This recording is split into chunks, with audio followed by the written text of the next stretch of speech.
ክብር ለጌታ ለኢየሱስ ይሁን። ደህና ቆያችሁ። ሳምንቱን ሙሉ የጠበቀን የረዳን አምላካችን እግዚአብሔር የተባረከ ይሁን። ደግሞ በሱ ፊት ከእንደገና ጊዜ አግኝተን እድል አግኝተን ልናመልከው ቃሉንም ድምጹንም ልንሰማ በዚህ ስለተገኘን እግዚአብሔርን እጅግ አድርገን እናመሰግናለን። እኔም በድጋሚ በፊታችሁ መቆም ስለቻልኩ ጌታዬን አመሰግናለሁ። የሮሜን መልእክት ነው መማር የጀመርነው። ወደ ሮሜ ሰዎች የተጻፈን መጽሐፍ ሁላችሁም እንደዚህ መረጃው አላችሁ።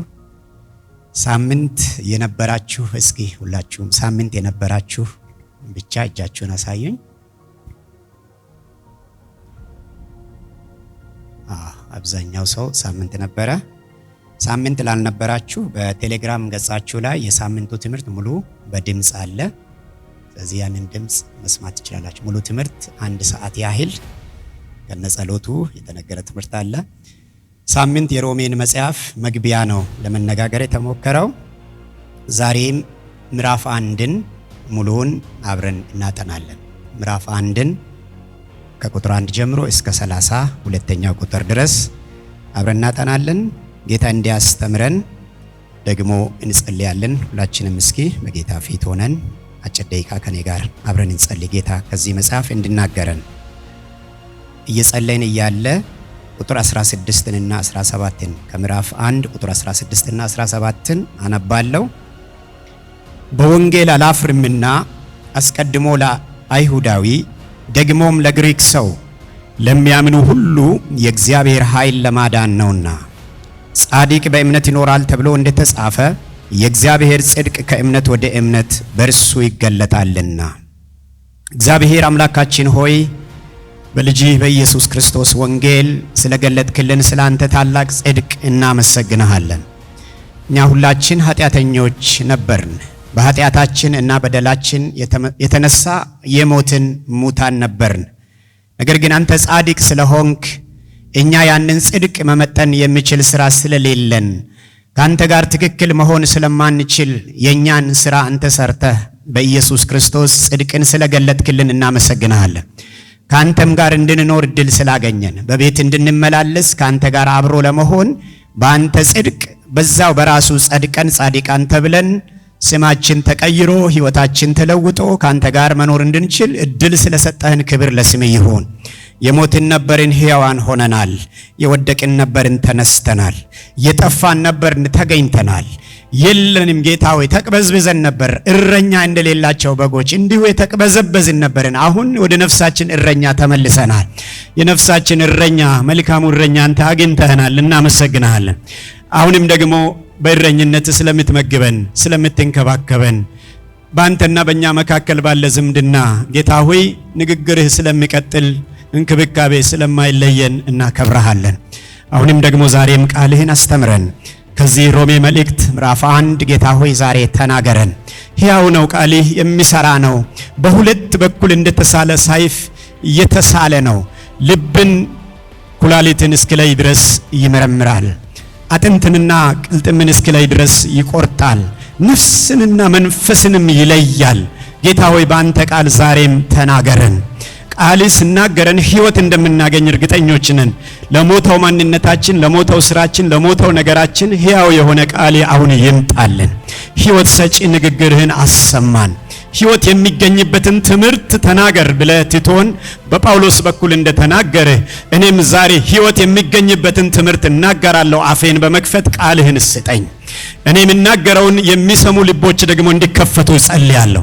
ቃሊ በጆሮአቸው ብቻ ሳይሆን ጌታዊ በልባቸውም እንዲከብድ ጸልያለሁ። ለአፍ የሚጣፍጥ ብቻ ሳይሆን ለጆሮም ለመስማት የሚመች ብቻ ሳይሆን በልብም ልብን ለመለወጥ ሕይወትን ለመቀየር አኗኗርን ለማስተካከል የሚበቃ የሚጠቅም ቃል ጌታ ሆይ ተናገረን። ሰማያት ይከፈቱ፣ መጽሐፉም ይገለጥ። ልብ ሁሉ ለቃሊ የተከፈተ ይሁን። አቤቱ በዚህ ሰዓት ደግሞ አንተን ልንሰማ ፈልገን የሚገዳደረን ተቃውሞ ካለ በጌታ በኢየሱስ ስም እቃወመዋለሁ። በኢየሱስ ስም እቃወመዋለሁ። የኛ መቃወሚያ የኛ የጦር መሳሪያችን የደምና የሥጋ አይደለም። ደምንና ሥጋን የሚዋጋ አይደለም። ውጊያውም መንፈሳዊ ነው። አሁን መንፈሳዊ ተቃውሞ በጌታ በኢየሱስ ስም የቆመ ይሁን። ጤና ላይ መጥቶ የሚቃወምን ጆሮ የሚደፍን ልብ የሚደፍን ለቃል እሺ የሚልን ልብ የሚከለክል የትኛውም አየሩን የያዘ የኔ ክልል ነው የሚል በጌታ በኢየሱስ ስም የረገፈ ይሆን። በናዝሬቱ ጌታ በኢየሱስ ስም የረገፈ ይሆን። በተለያየ ነገር ጨፍግጎ የያዘ ወጥሮ የያዘ የተለያየ እንደ ሸራሪት ድር በአእምሮአችን ውስጥ የተለያየ አይነት የሰራ በጌታ በኢየሱስ ስም ምሽጉ የፈረሰ ይሆን። ለእግዚአብሔር ቃል እንቅፋት የሚሆን ንግግር፣ ሐሳብ፣ ወሬ፣ ተረት በጌታ በኢየሱስ ስም አሁን የተራገፈ በእግዚአብሔርም ሐሳብ ከፍ ሊል የሚፈልግ የሰው ዕውቀት፣ የሰው ማስተዋል፣ የሰው ሐሳብ ሁሉ አሁን ዝም ይበል። አንተ ብቻ ተናገር፣ ሁሉ ዝም ይበል። አንተ ብቻ ድምፅን አሰማ፣ ሁሉ ዝም ይበል። የበሽታም የሕመምም ድምፅ ዝም ይበል። የዲያብሎስ ውጊያና ፈተናው ዝም ይበል። የኑሮም የኢኮኖሚም ጩኸት ዝም ይበል። አሁን የድምፅ ሁሉ የበላይ ድምፅ ያንተ ድምፅ ይሰማ። በዚህ ሊማሩ የተገኙ ጌታ ሆይ ድንገት የሚሆን አስበው አቅደው በዚህ የተገኙ በዚህ ሰዓት ጌታ ሆይ ከቃል የተነሳ ይባረኩ፣ ይፈወሱ፣ አቅጣጫቸው ይቀየር፣ ኑሯቸው ይስተካከል፣ ሕይወታቸው የተባረከ ይሁን። ይህንን ስለምታደርግ አመሰግናለሁ። ቃልህን እንደሚገባ እናገር ዘንድ እርዳኝ፣ በጌታ በኢየሱስ ስም አሜን። ከባለፈው ትምህርት ጋር ለማገናኘት ያህል ጥቂት ነገር የሳምንቱን ነገር አንስቼ ወደ ምዕራፍ 1 እመጣለሁ። በዋናነት ግን በእናንተው ፔጅ በቴሌግራማችሁ ላይ ስላለ ሙሉውን አውርዳችሁም ይሁን በዚያው ላይ መስማት ትችላላችሁ። መጽሐፍ ቅዱስ የእግዚአብሔር ቃል ሲሆን ሁለት ትልልቅ ክፍሎች ያሉት ትረካ አለው። አንድ ትረካ ነው ግን ወጥ ነው። ከዘፍጥረት 1 ጀምሮ እስከ ክርስቶስ መስቀል ድረስ ያለውን የትረካውን ጡዘት ስትከታተሉ በመስቀሉ ላይ ሊሰዋ የሚመጣውን መሲህ የሚተነብይ ትንቢታዊ ትረካ ነው። ከመስቀሉ በፊት ያለው ትረካ ሁሉ መስቀሉን የሚጠቁም ምልክት ነው። ታምራት ቢሆን ምንም ቢሆን ከዛ በፊት የሆኑ ነገሮች ሁሉ መስቀሉን የሚያመለክቱ ነው። ስለዚህም ነው ጌታ ኢየሱስ ክርስቶስ እንዲህ ያለው መጽሐፍት ሁሉ ስለኔ ይናገራሉ። ሁሉም 39ኛችሁ የብሉይ ኪዳን መጽሐፍት ምን ትላላችሁ ቢባል የእግዚአብሔር በግ የሆነው ለዓለም ሁሉ ኃጢአት የሚሰዋ መሲህ ይመጣል ይላሉ ማለት ነው። በአንድ ድምፅ ምንድነው መልእክታችሁ ከተባለ ወንጌል ስለ ልጁ ነው ይላሉ። ወንጌል ስለ ልጁ ነው፣ እርሱም ጌታችን ኢየሱስ ክርስቶስ ነው። እሱን በምዕራፉ እናያለን። ከመስቀሉ በፊት ቢፎር ክሮስ የምንለው ታሪክ ነው ይሄ። ከመስቀሉ በኋላ ያለው ታሪክ ደግሞ መስቀሉ ላይ የተሰራውን ስራ የሚያብራራ ኤንፈሲስ የሚሰጥ መስቀሉ ላይ የተሰራውን ስራ ሰው እንዳይዘናጋ በመስቀል ላይ የተከፈለውን ዋጋ ትኩረት ሰጥቶ ሰው በዛ ህይወቱን እንዲቃኝ የሚነግረን መልእክትና ትእዛዝም ጭምር ነው። ከመስቀል በኋላ ያለው ነገር የሐዋርያት ሥራ እንደ ታሪክ ቢታይ መልእክቶች በአጠቃላይ የአዲስ ኪዳን ህገ መንግስት ናቸው፣ ህገ እግዚአብሔር ናቸው። እግዚአብሔር ስለኛ ኃጢአት ጽድቁን በዚህ መልኩ ገልጧል። የእግዚአብሔር ቁጣ በተሰዋው በኢየሱስ ክርስቶስ ደም በኩል በርዷል። ነገር ግን ያንን ህይወት የሚመጥን ያንን መስዋዕት የሚመጥን ህይወት ኑሩ ባዮች ናቸው መልእክቶች ሁሉም። ስለዚህ መማር የጀመርነው ከመልእክቶች ውስጥ የመጀመሪያውን መልእክት ነው፣ የሮሜ መልእክት። የሮሜ መልእክት ከመልእክቶች ሁሉ በመጽሐፍ የመጀመሪያም ባይሆን ነገር ግን በመጽሐፉ አደራደር የመጀመሪያው መልእክት ነው። በአዲስ ኪዳን መልእክቶች ሁሉ ታላቁ መልእክት የገላትያ መልእክት ነው። የገላትያ መልእክት ቀድሞ አዲስ ኪዳንን ያብራራ መልእክት። ስለዚህ በመስቀሉ ላይ የተሰራውን ስራ ሳንዘናጋ በዛ አይነት ህይወታችን እንድንቃኝ እግዚአብሔር በመልእክቶች በኩል ደግሞ ተናግሮናል። እነዚያን መልእክቶችን ነው ጠጋ ብለን የምንማረው። ስለሆነም ሮሜን በዋናነት ርዕስ ስጠው ቢባል ሮሜ አንድ ርዕስ ይኖረዋል፣ ያውም የእግዚአብሔር ጽድቅ የሚል ርዕስ። የእግዚአብሔር ጽድቅ በኢየሱስ ክርስቶስ ወንጌል ተገለጠ እያለ ማብራሪያው ይቀጥላል። የእግዚአብሔር ጽድቅ በኢየሱስ ክርስቶስ ወንጌል ተገለጠ ይለናል እና እኔ 6 ነጥቦችን ተናግሬያለሁ። እነዚያ 6 ነጥቦች በቴሌግራማችሁም ላይ አሉ። እኔ አይቻቸዋለሁኝ ወደ ኋላ ሄጄ። 6ቱም እንዲህ የሚሉ ናቸው። ሮሜ በዋናነት ርዕስ ቢሰጠው ቢከፋፈል እነዚህን ጉዳዮች እንደምናገር ልብ እንድንል ማለት ነው። አንዱ የእግዚአብሔር ጽድቅ የሚል ነው። የእግዚአብሔር ጽድቅ እግዚአብሔር በባህሪው ፍጹም ነው። እሱን ሊመጥን የሚችል ህይወት፣ የሱን ባህሪ ሊመጥን የሚችል ህይወት የሰው ልጆች እንዲኖራቸው ይፈልጋል። ስለዚህ ጽድቁን በኢየሱስ ክርስቶስ ወንጌል ገለጠ። የመጀመሪያው ይሄ ነው። ሁለተኛው በእምነት መጽደቅ። ጽድቅ የሚገኘው ይህ የእግዚአብሔር ጽድቅ የሚገኘው እንዲሁ በአቦ ሰጥ ሳይሆን ሰዎች አምነው ሲቀበሉ ነው። ኢየሱስ ክርስቶስ በመስቀል ላይ የሰራውን ስራ አምነን ስንቀበል በእምነት እንጸድቃለን። በእምነት መጽደቅ የሚል ሐሳብ ነው። በስራ ያልሆነ፣ በህግ ያልሆነ፣ ትእዛዛትን በመጠበቅ ያልሆነ በማመን ብቻ የሚጸደቅ ጽድቅ ነው የእግዚአብሔር ጽድቅ። ሶስተኛው ሮሜ የሚያስተምረን የኃጢአት ዓለም አቀፋዊነትንና የድነትን አስፈላጊነት ደግሞ ያስተምረናል። ኃጢአት ዓለም አቀፍ ነው። ኃጢአት ሁሉም አገር ኃጢአት ነው።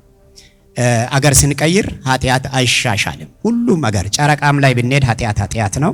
አሜሪካም አፍሪካም ሁሉም አገር ኃጢአት ነው። በቀንም በጨለማም ኃጢአት ሁልጊዜም ኃጢአት ነው። ዓለም አቀፍ ነገሮችን በዛው አንስቼ ነበር። ኃጢአት ዓለም አቀፍ ነው። ሰይጣን ዓለም አቀፍ ነው። ሰውም ዓለም አቀፍ ነው። መጽሐፍ ቅዱስም ዓለም አቀፍ ነው። እነዚህ ነገሮች ሁሉም ቦታ ያው ናቸው። ሰይጣን ሁሉም ቦታ ያው ነው፣ አሰራሩን ቢቀይር እንጂ። ሶስተኛው የኃጢአትን ዓለም አቀፋዊነት፣ ሁሉም የሰው ዘር ኃጢአተኛ ነው። ለሁሉም ድነት ያስፈልገዋል ነው መልእክቱ። ለሁሉም ድነት ያስፈልገዋል። ይሄ ሮሜ ነው። ዛሬ የምንጀምረው ክፍል ላይ ይሄንን እንጀምራለን ማለት ነው፣ የሁሉም ኃጢአት ሰርነትን።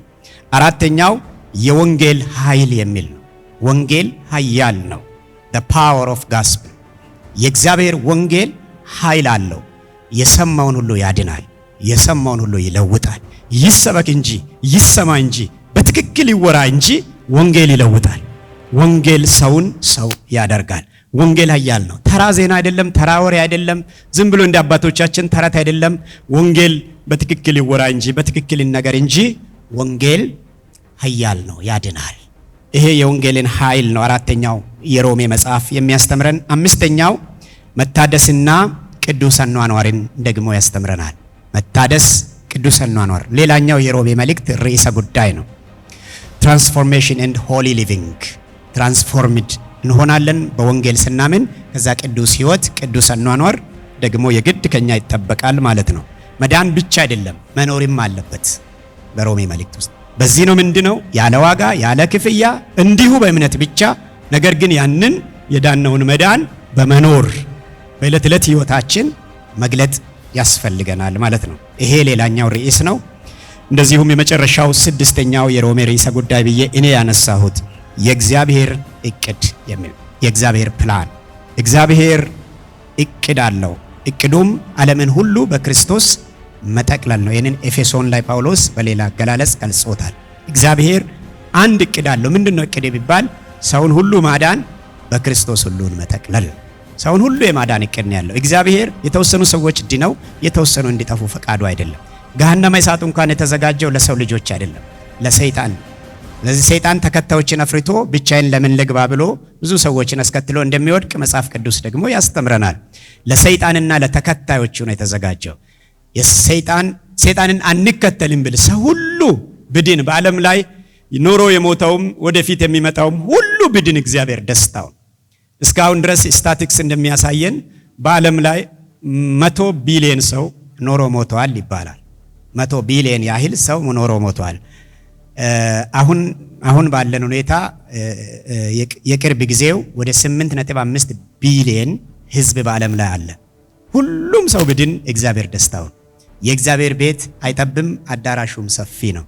ድሮ እንደዚህ ሁሉ ይዘመር ነበር። የኢየሱስ አዳራሽ አይጠበንምና የሚል መዝሙር ድሮ ሲዘመር ሰምቻለሁ። የሰማችሁ አላችሁ? የኢየሱስ አዳራሽ አይጠበንምና ሰውን ጋብዛለን ዛሬም እንደገና። ስለዚህ እግዚአብሔር ሁሉ እንድድን ይፈልጋል። የእግዚአብሔር ፕላን ውስጥ ማንም እንዲጠፋ አይፈልግም። ሰዎች ሁሉ ሊድኑ በሚወድ በእግዚአብሔር ፊት ይህ መልካም ነው ያለው አንደኛ ጢሞቴዎስ ምዕራፍ 2 ላይ እግዚአብሔር ሰዎች ሁሉ እንዲድኑ ይፈልጋል። ደግሞ ቅድም ባነበብነው ክፍል ለሚያምን ሁሉ ይላል። አስቀድሞ ለአይሁዳዊ ደግሞም ለግሪክ ሰው ለሚያምን ሁሉ የእግዚአብሔር ኃይል ለምንድን ነው? ለማዳን ነው።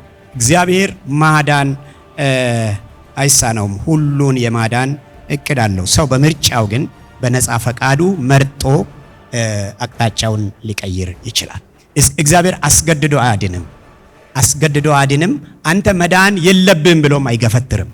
እግዚአብሔር ነፃ ፍቃድ ለሰው ልጆች የሰጠ አምላክ ነው። ስለዚህ እግዚአብሔር አንዱ ፕላን ሰዎችን ሁሉ የማዳን ወደ ኢየሱስ በኢየሱስ በኩል የመጡትን ሁሉ የመቀበል የማቀፍ ፕላን አለው የሚለው ነው። የሮሜ መልእክት እነዚህንና ሌሎችም ዝርዝር ነገሮችን ያስተምረናል። አሁን ምዕራፍ በምዕራፍ ደግሞ እንሂድ። ምዕራፍ በምዕራፍ ምዕራፍ 1ን አብረን እንማር። አሁን ምዕራፍ 1 ከቁጥር 1 እስከ 17 ሳምንት አንብበናል። አሁን እሱን እየቆራረጥን አብረን እንማራለን። ሮሜን መልእክት እንደው ሙሉውን 16ቱ ምዕራፍ ሁለት ቦታ ብንከፍል ክፍል 1 እና ክፍል 2 ቢባል ከምዕራፍ 1 እስከ ምዕራፍ 11 ክፍል 1 ይሆናል። ከምዕራፍ 12 እስከ ምዕራፍ 16 ክፍል 2 ሊሆን ይችላል። ወደ ምዕራፍ 1 እንመለስ። የመጀመሪያው ምዕራፍ 32 ቁጥሮች ያሉት ሲሆን ሁለት ቦታ እኩል ወይም በሐሳብ በመልእክቱ እኩል ብንከፍለው ከቁጥር 1 እስከ 17 ያለው ክፍል 1 እና ከቁጥር 18 እስከ 32 ያለው ደግሞ ክፍል 2 ይሆናል። እነዚህ ነገሮች ነው አብረን የምንማረው።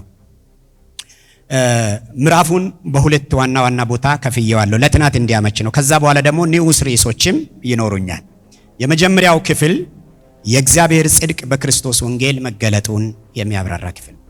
የእግዚአብሔር ጽድቅ በክርስቶስ ወንጌል ተገለጠ የሚል ቁጥር 1 እስከ 17 የእግዚአብሔር ጽድቅ በክርስቶስ ወንጌል መገለጡን ይህንን ክፍል እስኪ ጠጋ ብለን አብረን ከቁጥር 1 እስከ 17 ያለው ክፍል ነው። ነገር ግን በውስጡ ደግሞ ንዑስ ሐሳቦች አሉት። በዛ ውስጥ ጳውሎስ መልእክቱን ለመናገር በሰላምታ ይጀምራል። ሁልጊዜ ደብዳቤ ባህሪ የመጀመሪያው አካባቢ ላይ ምንድነው የሚኖረው? ሰላምታ ይኖረዋል ማለት ነው። ደብዳቤ ከሆነ ሰላምታ ይቀድማል።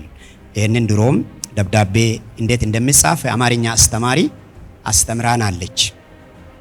እኔ ያጋጠሙኝ አማርኛ አስተማሪዎች ሴት ስለነበሩ ነው እንደዛ ያልኩት። የአማርኛ አስተማሪዎቻችን አስተምረውናል። እና ሰላምታውን እስኪ የጳውሎስን ሰላምታ በዚህ ሐዋርያ አንደበት የተሰማውን ሰላምታ አብረን እናንብብ ከቁጥር 1 እስከ ቁጥር 7 ድረስ። የጳውሎስ ሰላምታ ውስጥ ምን አይነት ዝም ብሎ ሰላምታ ደህና ዋላችሁ፣ ደህና አደራችሁ፣ እንደምን ቆያችሁ ነው ወይስ የተለየ ነገር አለው? የኛ ደህና ዋላችሁ፣ ደህና አደራችሁ አይደለም። ሰላምታው ሳሉቴሽን ይባላል። ልዩ የሆነ ሐዋርያዊ መልእክት ያዘለ ንግግር ነው። የመግቢያ ንግግር ነው ሳሉቴሽን። ሰላምታ ዝም ብሎ የደህና ዋላችሁ፣ ደህና አደራችሁ ጉዳይ አይደለም። ሐዋርያዊ ሰላምታ ቁጥር 1 እስከ 7 እንዲህ ይላል። ሐዋርያ ሊሆን የተጠራ የኢየሱስ ክርስቶስ ባሪያ ጳውሎስ በነቢያቱ አፍ በቅዱሳን መጻሕፍት አስቀድሞ ተስፋ ለሰጠው ለእግዚአብሔር ወንጌል ተለየ። ይህም ወንጌል በሥጋ ከዳዊት ዘር ስለተወለደ እንደ ቅድስና መንፈስ ግን ከሙታን መነሳት የተነሳ በኃይል የእግዚአብሔር ልጅ ሆኖ ስለተገለጠ ስለ ልጁ ነው። እርሱም ጌታችን ኢየሱስ ክርስቶስ ነው። በእርሱም ስለ ስሙ በአሕዛብ ሁሉ መካከል ከእምነት የሚነሳ መታዘዝ እንዲገኝ ጸጋንና ሐዋርያነትን ተቀበልን። በእነርሱም መካከል የኢየሱስ ክርስቶስ ልትሆኑ የተጠራችሁ እናንተ ደግሞ ናችሁ። በእግዚአብሔር ለተወደዳችሁና ቅዱሳን ልትሆኑ ለተጠራችሁ በሮሜ ላላችሁ ሁሉ ከእግዚአብሔር ከአባታችን ከጌታም ከኢየሱስ ክርስቶስ ጸጋና ሰላም ለእናንተ ይሁን ይላል። ሰላምታው መጨረሻው መስመር ላይ ነው ያለው ቁጥር 7 ላይ። ከዛ በፊት ግን እስከ ቁጥር 6 የተናገራቸው ትላልቅ ነገሮች አሉ፣ የገለጻቸው ነገሮች አሉ። ወደ 6 የሚደርሱ ሐሳቦችን ገልጿል። እዛ ክፍል ውስጥ ሰላምታ በሚመስል ንግግር ውስጥ የገለጻቸው 6 የሚመስሉ ነገሮች አንዱ ምንድነው ካላችሁ የጳውሎስ የሐዋርያነትን ስልጣን ራሱ የሐዋርያነቱን ስልጣን ይገልጻል። ምን ብሎ ጀመረ? ሐዋርያ ሊሆን የተጠራ የኢየሱስ ክርስቶስ ባሪያ ጳውሎስ ይላል።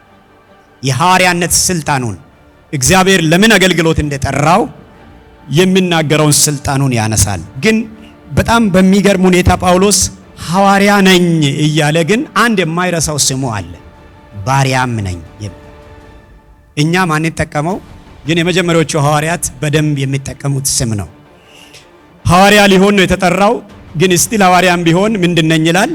የጌታ ኢየሱስ ክርስቶስ ባሪያ ነኝ።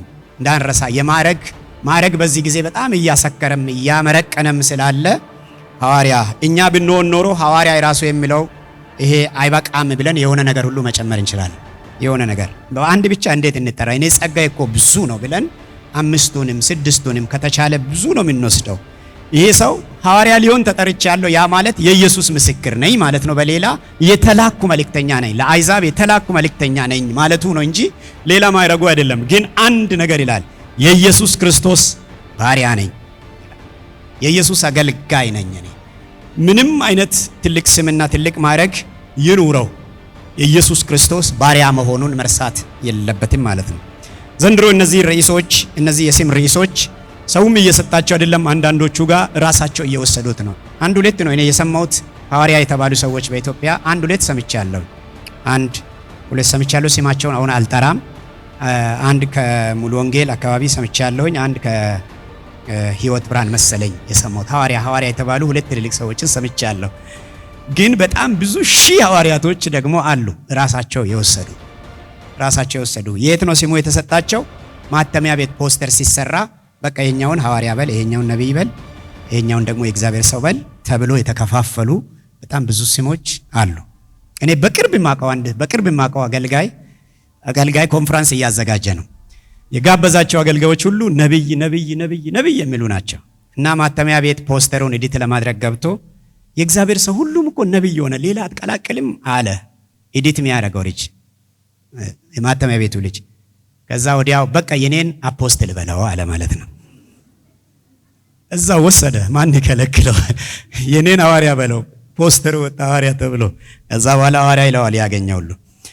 እንደሱ ነው እየወሰድን የቆየ ነው። እንደሱ ነው። ግን እንደዛ ማለት አይደለም። ሐዋርያ ማለት የተላከ ማለት ነው። የተላከ ላኪ ያለው መልእክት ያለው ደግሞ የተላከበት አድራሻ ያለው። ለማን የተላከ ነው ቢባል ራሱ ይለያል። ለአሕዛብ የተላከ ለአሕዛብ የተላከ ጳውሎስ፣ ለአይሁድ የተላኩ ደግሞ የሚባሉት እነዚያ ለአይሁድም ለሌሎችም ደግሞ እንዲተርፉ የተነገሩ ሌሎች ሐዋርያቶች አሉ፣ የበጉ ሐዋርያት የሚባሉ። በዚህ ሁሉ ስሙን ባሪያም በሚል ይጠራል። ጴጥሮስም ይህንን ይጠቀማል። ሌሎችም ሐዋርያት ራሳቸውን ባሪያ ብለው ይጠራሉ። ያዕቆብ ራሱን ባሪያ ብሎ ይጠራል። ባሪያ። ይሄ የሐዋርያነት ስልጣኑን የሚያሳይ ንግግር ነው። ሌላው የትንቢት ፍጻሜን የሚያሳይ ንግግር ተናግሯል። ሁለተኛው የትንቢት ፍጻሜ፣ የብሉይ ኪዳን ትንቢቶች በክርስቶስ ተፈጽመዋል የሚል መልእክት። በሰላምታ ውስጥ እኮ ነው። በሰላምታ ውስጥ ምን ብሎ ገለጸ? ይህንን በነቢያቱ አፍ በቅዱሳን መጻሕፍት አስቀድሞ ተስፋ ለሰጠው የሚል ንግግር አለ። በነቢያቱ አፍ በቅዱሳን መጻሕፍት አስቀድሞ ተስፋ ለሰጠው። አስቀድሞ ስል በነቢያት በቅዱሳት መጻሕፍት። ቅዱሳት መጻሕፍት ማለት የብሉይ ኪዳን 39ኙ መጻሕፍት ማለት ነው። የነቢያቱ ማለት በብሉይ ኪዳን በእነዚህ መጻሕፍት የተናገሩ ነቢያቶች ናቸው። አስቀድሞ ተስፋ ሰጥተዋል። ድንግል ትጸንሳለች ወንድ ልጅንም ትወልዳለች የሚል ተስፋ ተነግሯል። በኢሳይያስ ተነግሯል። እንደዚሁ በኢሳይያስ ሕፃን ተወለደልን ወንድ ልጅም ተሰጠን፣ ስሙም ድንቅ መካር፣ ኃያል አምላክ፣ የዘላለም አባት፣ የሰላም አለቃ ተብሎ ይጠራል። ዙፋኑ በዳዊት ዙፋን ላይ ነው የሚሆነው፣ ለዘላለም የሚነግስ ንጉሥ ሆኖ ይመጣል፣ የእግዚአብሔር ቅናት ይህንን ያደርጋል ብሎ ተስፋ ሰጥቶናል። እዛው ኢሳይያስ 53 ላይ ደግሞ ሄደን ስናይ ይህ የሚመጣው መሲህ እንዴት እንደሚሰቃይ እንዴት ዋጋ እንደሚከፍል መስቀል ላይ የሚያሳየውን የሚከፍለውን ዋጋ ደግሞ እንዴት እንደሚሰቃይ የተሰቃየውን ስቅዩን አገልጋይ አብራርቶልናል። ሌሎችም ብዙ ተስፋዎች አሉ። ተስፋ የተሰጡ ተስፋዎች አሉ። መንፈስ ቅዱስ እንደሚመጣ በኢዮኤል ተስፋ ተነግሯል። መንፈስ ቅዱስ በወንዶችና በሴቶች ባሪያዎች ላይ እንደሚፈስ በትንቢተ ኢዮኤል ምዕራፍ 2 ላይ ብዙ ተስፋዎች ተሰጥቷል። ወደፊት ሊመጣ የሚችል ይህ ተስፋ በኢየሱስ ክርስቶስ መምጣት ተፈጸመ ብሎ ይጀምራል። ይሄንን ንግግር የሚያውቁ ሰዎች አሉ በሮሜ ቤተክርስቲያን ውስጥ። የሮሜ ቤተክርስቲያን ሁለት አይነት ሰዎችን የያዘች ቤተክርስቲያን ነች። መጀመሪያው ቡድን አይሁድ የሆኑ አማኞችን ክርስቲያኖችን፣ ሁለተኛው ቡድን አሕዛብ የሆኑ ክርስቲያኖችን። አሁን አይሁድ የሆኑ ክርስቲያኖች አስቀድሞ በነቢያቱ አፍ በቅዱሳን መጻሕፍት የተነገረ ተስፋ ሲል ወዲያው ይገባቸዋል። ያ የተነገረው ተስፋ በኢየሱስ ክርስቶስ ተፈጸመ የሚለው ወዲያው ይገባቸዋል። ለእነዚያም ደግሞ ማብራራቱን ይቀጥላል። ቀጥሎም እነሱንም አይተውም። እንዲህ ብሎ የተፈጸመውን ትንቢት ፍጻሜ ጌታችን ኢየሱስ ክርስቶስ የብሉይ ኪዳን ትንቢት ፍጻሜ ነው። ብሉይ ኪዳን የአዲስ ኪዳን መሰረት ነው። አዲስ ኪዳን ደግሞ የብሉይ ኪዳን ፍጻሜ ነው። ብሉይ ኪዳንን ከአዲስ ኪዳን መገንጠል አንችልም። ብሉይ ኪዳንና አዲስ ኪዳን የእግዚአብሔርን የድነት ታሪክ የሚተርኩ አንድ ወጥ ታሪክ ያላቸው መጽሐፍቶች ናቸው። 66 መጽሐፍት የያዘ መጽሐፍ ነው እና ብሉይ ኪዳን መሰረት ይጥላል፣ አዲስ ኪዳን ፍጻሜውን ያመጣል። በብሉይ ኪዳን ተተነበየ፣ በአዲስ ኪዳን አኮምፕሊሽ ተደረገ፣ ተፈጸመ ማለት ነው። ተፈጸመ። ጌታችን ኢየሱስ ክርስቶስ በመስቀል ላይ ተፈጸመ ብሎ ጮኸ። ምን ተፈጸመ? የተነገረው ትንቢት ሁሉ በነቢያቱ አፍ በቅዱሳት መጻሕፍት የተነገረው ሁሉ ምን ሆነ? ተፈጸመ። ኢየሱስ የትንቢት ሁሉ ፍጻሜ ነው። እግዚአብሔር ለሰው ዘር ሁሉ የተናገረውን ሰውን ሁሉ የማዳን እቅዱን አዲስ ኪዳን አመጣለሁ ያለውን በኤርምያስ 31 ኤርምያስ ላይ አዲስ ኪዳን አመጣለሁ። ድሮ ከግብጽ በወጣችሁ ጊዜ የሰጣችሁ አይነት ኪዳን አይደለም። ያ ኪዳን በድንጋይ ላይ የሚጻፍ ነው። እኔ ግን በልብ ውስጥ የሚጻፍ ኪዳን አመጣለሁ። እያንዳንዱ ሰው ያኔ አንዱ ሌላውን ያስተምራል። አሁን ግን ማንም አያስተምርም። በአዲሱ ኪዳን ሰው ሁሉ ፐርሰናሊ ያውቀኛል። እኔ ራሴ ከሰዎች ጋር ፐርሰናሊ የምታወቅበት እርስ በርስ እኔና ህዝቤ ኢንካውንተር የምናደርግበትን አዲስ ኪዳን ይመሰርታለሁ ያለው ተስፋ በኢየሱስ ክርስቶስ መምጣት ተፈጸመ። ኢየሱስ ክርስቶስ የተስፋዎቻችን ሁሉ ፍጻሜ ነው። በኢየሱስ ውስጥ ተስፋ የተገባልን ነገር ሁሉ ተፈጽሞልናል። የቀረ ተስፋም ካለ ወደፊት ይፈጸማል። ኢየሱስ ዳግም ደግሞ ይመጣል፣ ይወስደናል። በቤቱ ከሱ ጋር ለዘላለም እንኖራለን። ኢየሱስ የትንቢት ሁሉ ፍጻሜ ነው ይለናል። ከዛ ተስፋ ለሰጠው ብሎ ሶስተኛ የሚያነሳው ወንጌል ነው። እዚህ ሰላምታ ውስጥ ወንጌል የወንጌል ትኩረት ልጁ ነው ብሎ ይነግረናል። ተስፋ ለሰጠው ለእግዚአብሔር ወንጌል ተለየ ይለናል። ለእግዚአብሔር ወንጌል ባለቤቱ እግዚአብሔር ነው። ቀዳሚ ሰባኪም እግዚአብሔር ነው። ደግሞ ጉዳዩ ኢየሱስ ነው። ወንጌል ስለ ኢየሱስ ብቻ ነው። ወንጌል ስለ ማንም አይደለም። ስለ አባቶቻችን ተረት አይደለም። ስለኛም ታሪክ አይደለም። ስለ ባል ሚስት አይደለም። ወንጌል ስለ ስኬትም አይደለም፣ ስለ ውድቀትም አይደለም። ወንጌል ስለ ገሃነምም አይደለም። ወንጌል ስለ ገነትም አይደለም። ወንጌል ስለ ኢየሱስ ነው። ወንጌል ኢየሱስ ነው። ገነታችንም ኢየሱስ ነው። ኢየሱስን ማጣት ሲኦል ነው፣ ገሃነም ነው። ኢየሱስን ማግኘት ራሱ ገነት ነው። ስለ ወንጌሉ እንዲህ ይላል ቁጥር 3 ላይ 2 እና 3 ላይ ይህም ወንጌል በሥጋ ከዳዊት ዘር ስለተወለደ እንደ ቅድስና መንፈስ ግን ከሙታን መነሳት የተነሳ በኃይል የእግዚአብሔር ልጅ ሆኖ ስለተገለጠ ስለ ልጁ ነው። እርሱም ጌታችን ኢየሱስ ክርስቶስ ነው። ወንጌል ሰብጀክቱ ኢየሱስ ነው። ኤቭሪቲንግ ኢየሱስ ነው። ወንጌል ርዕሱ ኢየሱስ ነው። መሃሉም ኢየሱስ ነው። መደምደሚያውም ኢየሱስ ነው። መግቢያ ኢየሱስ፣ ሀተታው ኢየሱስ፣ መደምደሚያው ኢየሱስ። ወንጌል ስለ ልጁ ነው። እርሱም ጌታችን ኢየሱስ ነው። ማን ነው ይህ ልጅ የሚለውን ጥቂት አብራራ። በሥጋ ከፈለጋችሁ ከዳዊት ዘር ነው የመጣው። ትንቢት ነበረ፣ ለዳዊት የተነገረ ትንቢት ነበረ። ካንተ ስር በዙፋኔ ላይ ለዘላለም የሚቀመጥ ንጉሥ አስነሳለሁ የሚል እግዚአብሔር የተናገረውን ፈጸመ።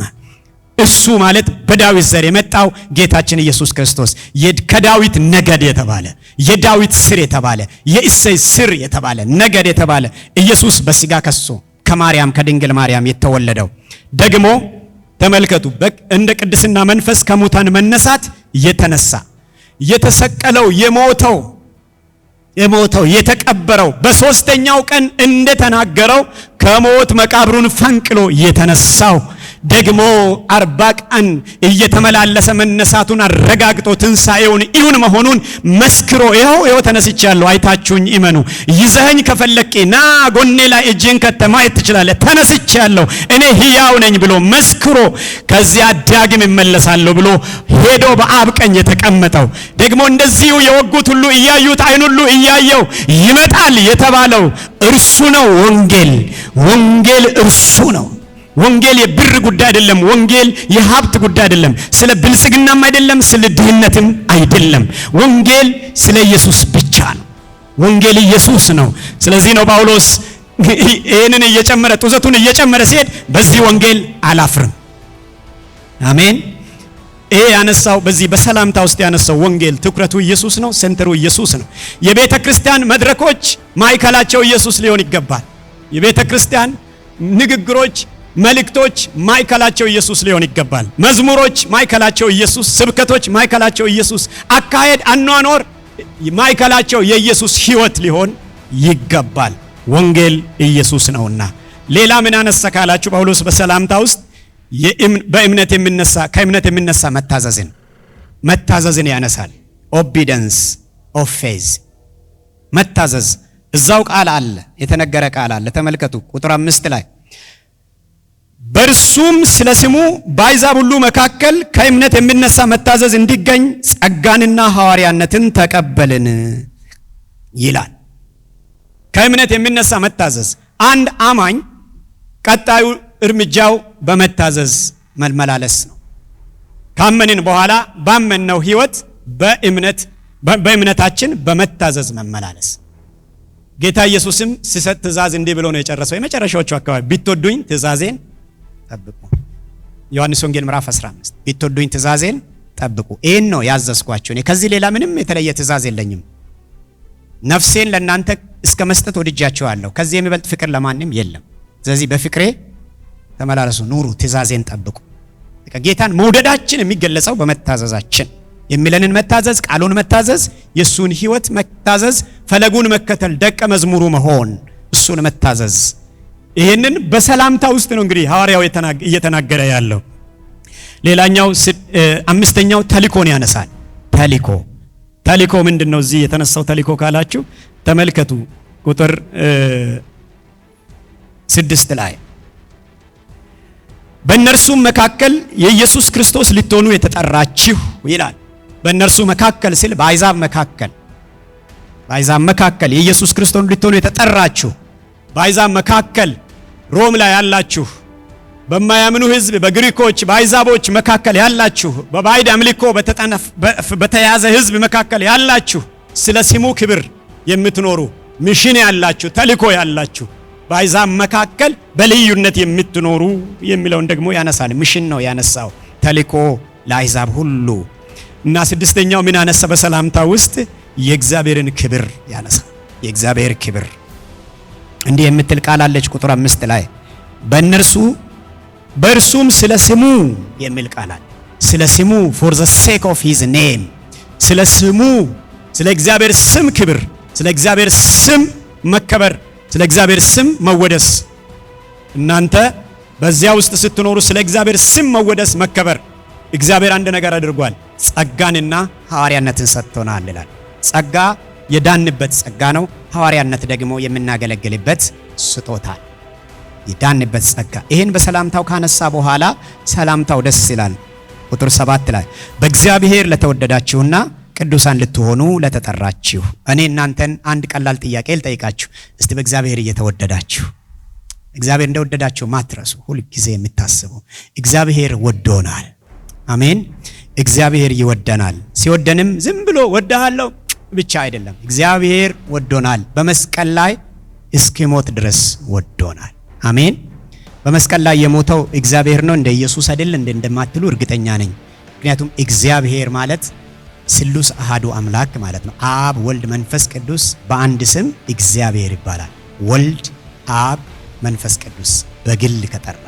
ስለዚህ እግዚአብሔር ወልድ ሞቶልናል። የሞተልን እግዚአብሔር ወልድ ነው እና እግዚአብሔር በዚህ ልክ ወዶናል። ይህንን ተርኳል፣ ሳምንት ጠቅሰናል። ዮሐንስ ምዕራፍ 3 ቁጥር 16 ላይ በእርሱ የሚያምን ሁሉ የዘላለም ሕይወት እንዲኖረው እንጂ እንዳይጠፋ እግዚአብሔር አንድያ ልጁን እስኪሰጥ ድረስ ዓለሙን እንዲሁ ወዷልና ይላል ጌታችን ኢየሱስ ክርስቶስ። እንደዚሁ ደግሞ በዮሐንስ ወንጌል ምዕራፍ 15 ቁጥር 14 ላይ ቅድም በጠራው ክፍል ነፍሱን ስለ ወዳጆቹ ከመስጠት ይልቅ ከዚህ የሚበልጥ ፍቅር ለማንም የለም። መወደድ እንዲህ ነው። እግዚአብሔር ፍጹም በሆነ ፍቅሩ ወዶናል። ማንም በመካከላችን ገብቶ ሊያጣላን አይችል። ማንም እኮ ነው ያልኩት። ማንም ጣልቃ ሊገባ አይችል። ማንም ጣልቃ ገብቶ ላያጣላን ለዘላለም በፍቅሩ ወዶ ከእርሱ ጋር አገናኝቶናል። ኮኔክትድ ሆነናል። እግዚአብሔር ወዶናል። የዛሬ 4 ዓመት ነው 3 ዓመት በፊት አንድ ፓስተር የሚባል ሰው ወደ አዲስ አበባ እየሰበከ በሚዲያ እንዲህ አለ። ስለሱ አገልግሎት ስለ ስልጣኑ አክብሩኝም እያለ እየተናገረ፣ አገልጋይን ማክበር ጥሩ ነው ግን አክብሩኝ እያለ አንድ ያልሆነ ነገር ተናገረ። ምን አለ? እኔን ባትቀበሉ፣ እኔን ባታከብሩኝ፣ እኔን ዲስአፖይንትድ ብታደርጉኝ እኔ ከእግዚአብሔር ጋር አቆራርጣችኋለሁ አለ። አቆራርጣችሁ I will disconnect you አለ። እኔን ስታከብሩኝ፣ እኔን ስትሰሙኝ፣ እኔን ስትቀበሉኝ ነው እግዚአብሔር በኔ በኩል ሆኖ የሚባርካችሁ ብሎ ሲያስተምር ከዛ አንድ ቃል ተናገረ። እኔ ዲስኮኔክት አረጋችኋለሁ አለ። በክርስቶስ ኢየሱስ ኮኔክትድ ከሆንበት በሆነ በፓስተር እንትና ዲስኮኔክሽን የለም። አሜን በሉ እስቲ። በእናንተና በአብ መካከል ሰው አታብዙ፣ መካከለኛ አታብዙ። አንድ የበቃ መካከለኛ አለ። አንድ እግዚአብሔር አብ አለ። አንድ ደግሞ እግዚአብሔርና ሰው የሆነ አንድ መካከለኛ አለ። በእኛና በእግዚአብሔር መካከል ብዙ ሰው አይግባ። እጅ ምጭን እግር ምጭን እንዲህ ሚንከባለል ሚያንከባለል አይብዛ። አንድ በቃል መካከለኛ ወዶናል። በእርሱ በኩል ኮኔክትድ ሆነናል። ለዘላለም ከፍቅሩ ሊለየን የሚችል የለም። አሜን።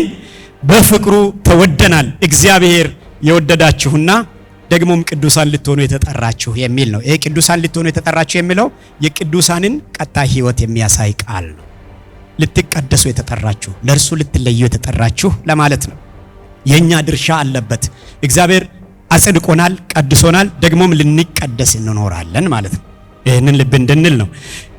ይህንን ካለ በኋላ ከእግዚአብሔር ከአባታችን ከጌታም ከኢየሱስ ክርስቶስ ጸጋና ሰላም እናንተ ይሁን። ብዙ ጊዜ እንደዚህ አይነት ሌተሮች ውስጥ በደብዳቤዎች ውስጥ ጸጋና ሰላም ይጠቀማል።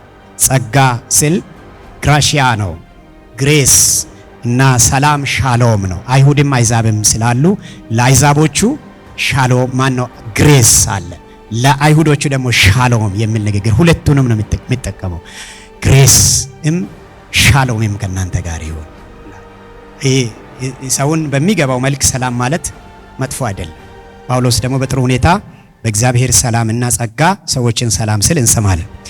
በዚህ በመጀመሪያው ክፍል የእግዚአብሔር ጽድቅ በክርስቶስ ወንጌል ተገለጠ በሚለው ክፍል ከ1 እስከ 7 የጳውሎስ ሰላምታ ነው። ግን ሰላምታው ተራ ሰላምታ አይደለም። ብዙ ትምህርት የተሸከመ ንግግር ነው የተናገረው። ሁለተኛውን ክፍል ደግሞ ተመልከቱ። ሁለተኛው ያነሳው ምንድነው?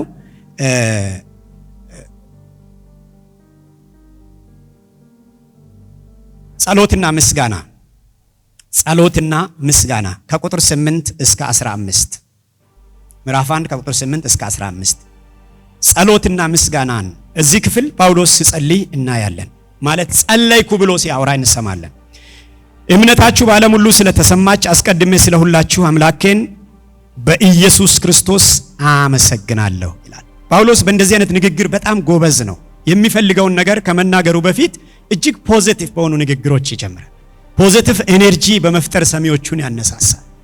በመልካም ቀጥሎ ሊገስጽም አመስግኖ ነው የሚጀምረው።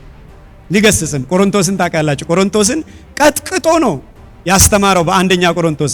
ግን ገና የመጀመሪያዎቹ ቁጥሮች ላይ ስለነሱ ጌታን ያመሰግን ነበረ። ጥሩ ነው። እንደዚህ በንግግራችን ውስጥ ቀድሞ መጥፎ ካፋችን መውጣት የለበትም። መጀመሪያ ልቡን ከገዛን ጆሮውን ከወሰድን በኋላ ቀጥሎ ምክራችን ለግሳል። ጳውሎስ በማመስገን እምነታችሁ በዓለም ሁሉ ስለተሰማች ይላል። ሮሜ ውስጥ አማኞች አሉ፣ ሮሜ ውስጥ ክርስቲያኖች አሉ። ተሰማ፣ በዓለም ሁሉ ተሰምቷል። ስለዛ እግዚአብሔርን ያመሰግናል። በልጁ ወንጌል በመንፈሴ የማገለግለው እግዚአብሔር ምስክሬ ነውና ምናልባት ብዙ ቆይቼ ወደ እናንተ አሁን እንድመጣ በእግዚአብሔር ፈቃድ መንገዴን እንዲያቀናልኝ እየለመንሁ ሁል ጊዜ ሲጸልይ ስለ እናንተ ሳላቋርጥ አሳስባለሁ ይላል እና ቁጥር 8 እና 10 ላይ በልጁ ወንጌል ይላል። ቀደም ሲል የጠቀሰው ነው። ወንጌል ስለማን ነው? ስለ ልጁ ነው። ይሄንን ይደግመዋል። በልጁ ወንጌል በመንፈሴ የማገለግለው እግዚአብሔር ምስክሬ ነው። በመጽሐፍ ቅዱስ ውስጥ እግዚአብሔር ምስክሬ ነው፣ ጌታ ምስክሬ ነው ግፋብል 2 ጊዜ ይመስለኛል። አንዱ ይሄ ነው። አንደኛውን ሰርች ማድረግ ትችላላችሁ። በጣም ብዙ እግዚአብሔር ምስክሬ ነው የሚሉ ቃሎች የሉ። በኢትዮጵያ በሰባኪያን ታሪክ ይሄን ቃል በመጠቀም በጣም የታወቀ አንድ ሰባኪ አለ እና ሚዲያም ላይ ስለሚለቀቅ የሰውየውን ስም አልጠራም። ቅድም ከዘመርነው መዝሙር አንዱን የዘመረው ነው።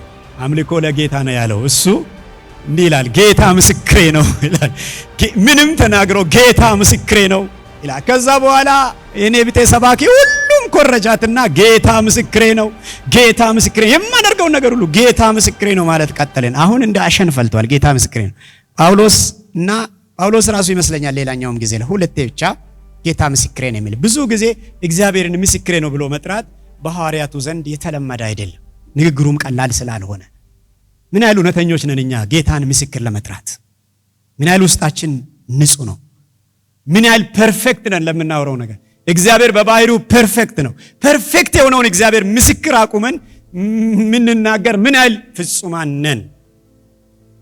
እንደዚህ አይነት ንግግሮች ብዙ በመጽሐፍ ቅዱስ ያልተለመዱ ናቸው። ጥቂት ቦታ ላይ የተጠቀሱ ምናልባት እኔ 2 ነው ብያለሁ። ከዛ በላይ ከሆነ ጨምሩ፣ ከበዛ ከ3 አይበዛ እና እግዚአብሔር ምስክሬ ነው ብሎ ስለሚጸልይ ወደ ሮም ሄዶ አያቅም ሐዋርያው ጳውሎስ።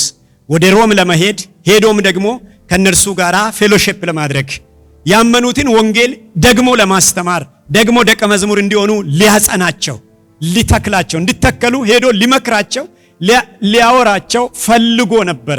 ብዙ ጊዜ አልተሳካለትም። ስለዚህ ይጸልያል። ሁል ጊዜ በጸሎቴ ውስጥ ሮም መሄድ አለብኝ ይጸልያል እና ይጸልያል። ስለናንተ ሳላቋርጥ አሳስባለሁ ይላል። በሚገርም ሁኔታ ሳላቋርጥ ጳውሎስ ስለ ሰዎች ይጸልያል። ኤፌሶን ለኤፌሶን አማኞች በሰማይና ምድር አባትነት በሚሰየምበት በአብ ፊት ምን እሆናለሁ አለ? እንበረከካለሁ። ለምን? ክርስቶስ በልባችሁ በእምነት እንዲኖር የሱ ፍቅር ጥልቀቱ፣ ስፋቱ፣ ርዝመቱ ምን ያህል እንደሆነ እንድትረዱ የመለኮቱ ባለጠግነት ምን ያህል እንደሆነ እንድታውቁ ስለናንተ በእግዚአብሔር ፊት ምን እላለሁ?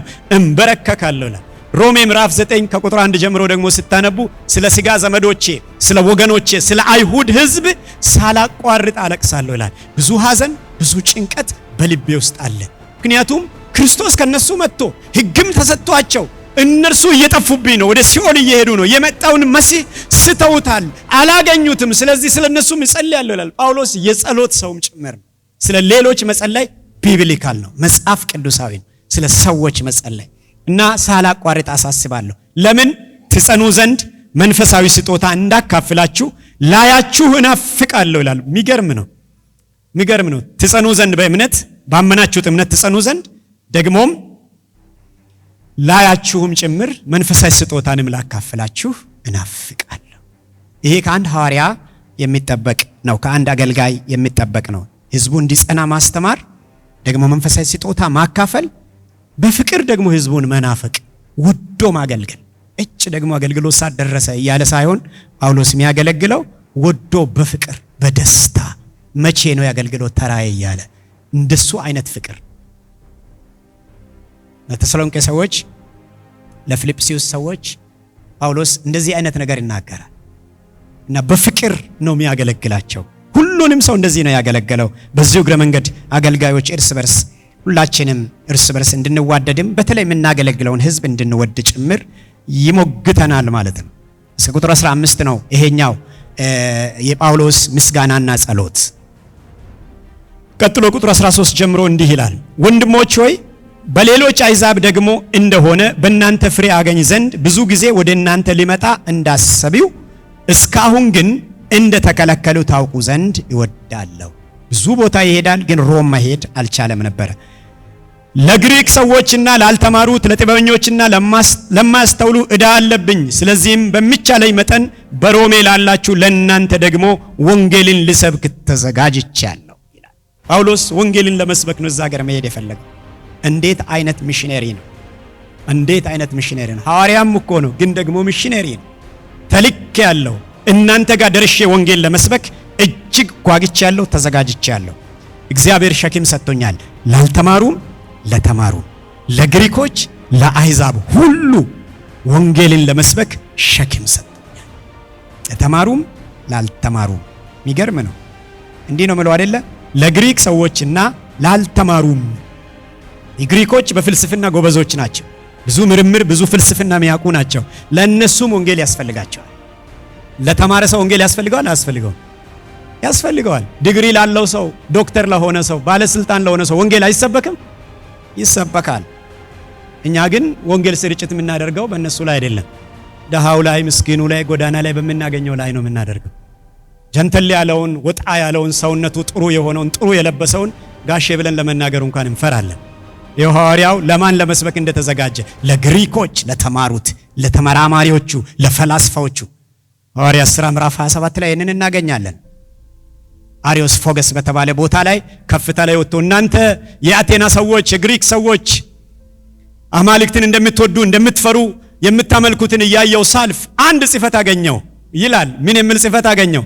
ለማይታወቅ አምላክ ብላችሁ ደግሞ የምትሰግዱበት ቦታ አላችሁ ብሎ በእነሱ ሁኔታ ገብቶ ኢንትሮዳክሽን ሰርቶ ወንጌል ሰበከ።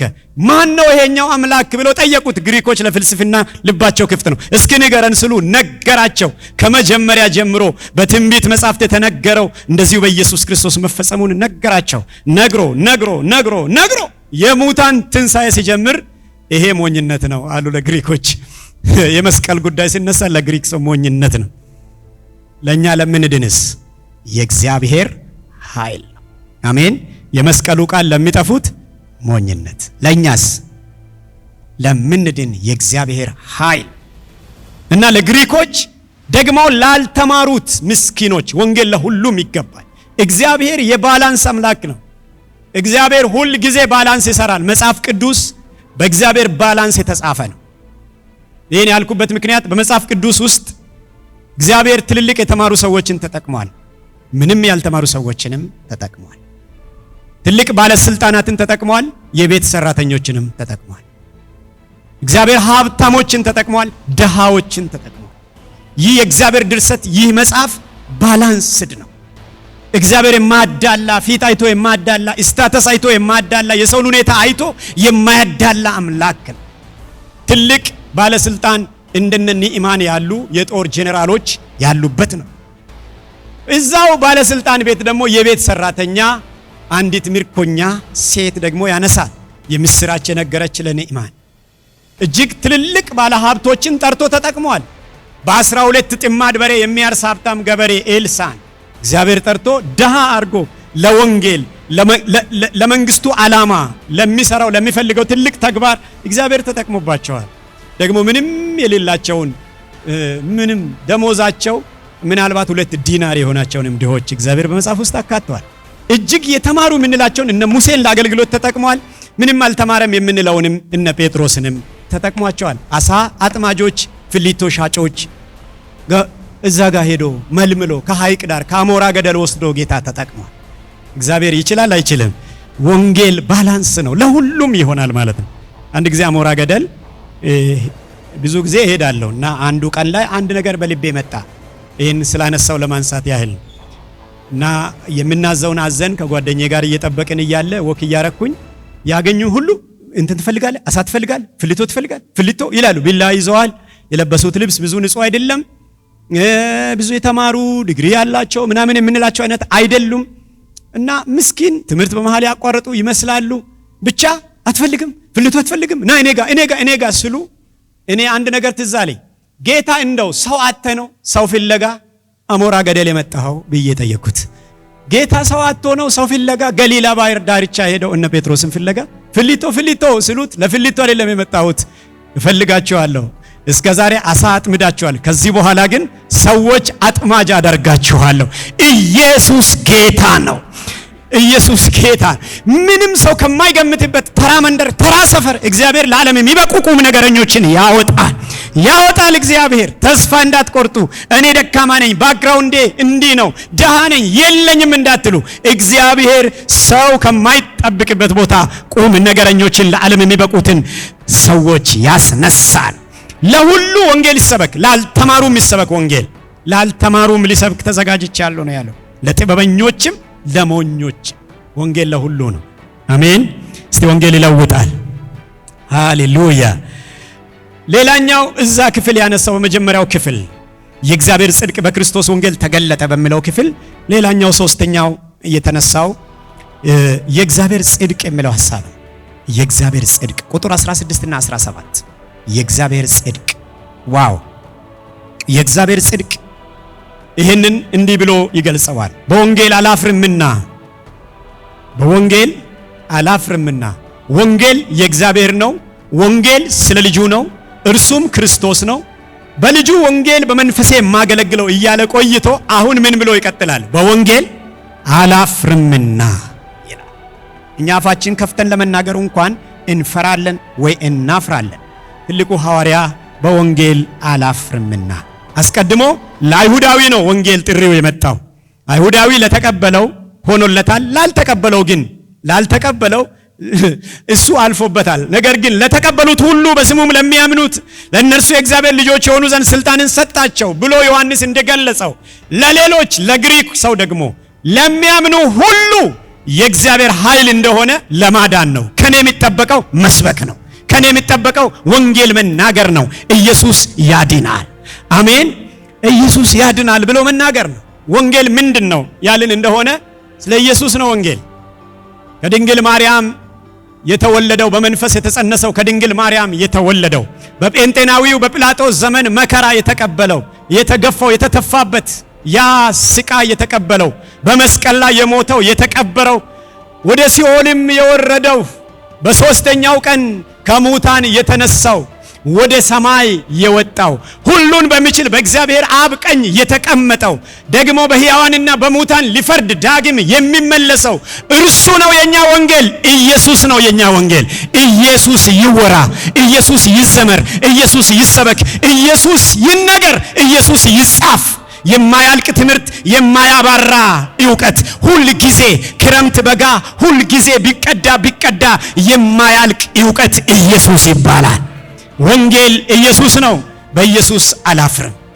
አሜን። በኢየሱስ አናፍርም። የእግዚአብሔር ጽድቅ በኢየሱስ ተገለጠ። እግዚአብሔር እሱ ትክክል ነው። ማንም ሰው ከሱ ጋር ትክክል ሊሆን አልቻለም። ስለዚህ እግዚአብሔር ምን ያድርግ? ጽድቁን በልጁ በኩል መግለጥ ነው። እግዚአብሔር ፍጹም ነው። ሰው ፍጹም መሆን አልቻለም። ሕግ ሰጠው ለሰው ልጅ እግዚአብሔር ከብሉይ ኪዳን ጀምሮ በዚህ ሕግ ኑሩ አለ። በሕጉ ኖሮ ፍጹም መሆን የቻለ አንድ ሰው ጠፋ። ሞከረ፣ ጠፋ። እግዚአብሔር በመጨረሻ በባህሪው ትክክል የሆነ ሕጉን ሁሉ ፈጽሞ የጠበቀ ፐርፌክት ሰው አገኘ። እኛን ወክሎ ሰው፣ አምላክን ወክሎ አምላክ የሆነ እኛንና አምላክን ያገናኘ፣ በእኛ በኩል ሰው የሆነ በእርሱ በኩል አምላክ የሆነ መካከለኛ የመሆን መብት ያለው ማንነቱ ራሱ መካከለኛ የሆነ ሰውነቱና አምላክነቱ ሳይነጣጠል ሳይዋሃድ በአንድነት የሚኖሩ ያ ክርስቶስ እርሱ የኛ መካከለኛ ሆኖ የእግዚአብሔርን ጽድቅ ወደኛ አመጣ። አሜን። የእግዚአብሔር ጽድቅ በኢየሱስ በኩል ተገለጠ። ከሰው ዘር እግዚአብሔርን የተካከለ ጽድቅ ያሳየ አንድ ነው። እርሱም የድንግል ማርያም ልጅ የናዝሬቱ ኢየሱስ ብቻ። እግዚአብሔር ጽድቅ ፈልጎ ወደ ምድር ሲያይ አንድ የቀረለት የለም። ጽድቅን ሁሉ መፈጸም ይገባናል ብሎ በዮሐንስ እስኪጠመቅ ድረስ የመጨረሻ ጽድቅ ነው ብሎ ሰው የሚያደርገውን መንገድ ሁሉ የሄደ ከሕግ አንዲት ነቁጣ ሳይቀር የጠበቀ በእግዚአብሔር ፊት ፐርፌክት የታየ ንጹሕ ሆኖ የታየ አንድ ጻድቅ ሰው ተገኘ። ያ ሰው የኛ ሰው ነው። በሰማይ አለ። አሁን የኔ ሰው በሰማይ እስቲ ከኔ ጋር የኔ ሰው በሰማይ ብሎ ስለኔ ፍጹም የሆነ ሰው በሰማይ አለኝ። በምድር ሰው ባይኖርህ፣ በምድር የሚወክልህ ባይኖር፣ እዛ ቢሮ የሚወክልህ ባይኖር፣ የሆነ ቦታ ሆኖ ስለንተ የሚከራከር ባይኖር፣ ዳና ስፍራ ላይ ሰው የለኝም ብትል አንድ ሰው አለ ለዘላለም ስላንተ የገባ ስለኛ የቀደመ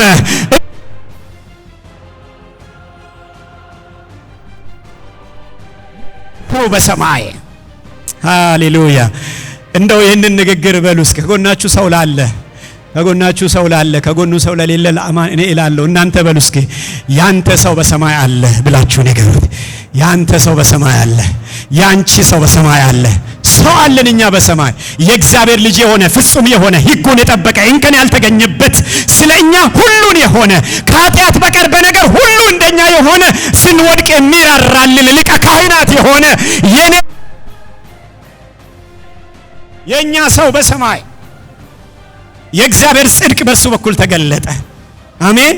ሰው እንዴት ጽድቅን የእግዚአብሔርን ጽድቅ ፉሊ ፐርፎርም ማድረግ ይችላል? አልቻለም። እሱ አደረገውና እርሱ ያደረገውን በማመናችሁ ብቻ እንዲሁ እናንተም ተቀበሉ አለ። እርሱ ፈጸመውና ሜዳሊያውን በእኛ አንገት አጠለቀ። እሱ አሸነፈና ሜዳሊያውን በእኛ አንገት አጠለቀ። እርሱ ሮጦ አሸነፈ። እኛ እዚህ ጋር አሸነፍን አልን። በእርሱ በወደደን ከአሸናፊዎች ሁሉ እንበልጣለን። ሃሌሉያ። በወደደን በእርሱ ከአሸናፊዎች ሁሉ ምን እንሆናለን? እንበልጣለን። ሲኦል አሸናፊ ነው። ሞት አሸናፊ ነው። ኃጢአት አሸናፊ ነው። ኢየሱስ ሲኦሉንም አሸነፈ፣ ሞቱን አሸነፈ፣ ኃጢአቱን አሸነፈ። ሜዳሊያውን ወስዶ በእኛ አንገት አጠለቀ።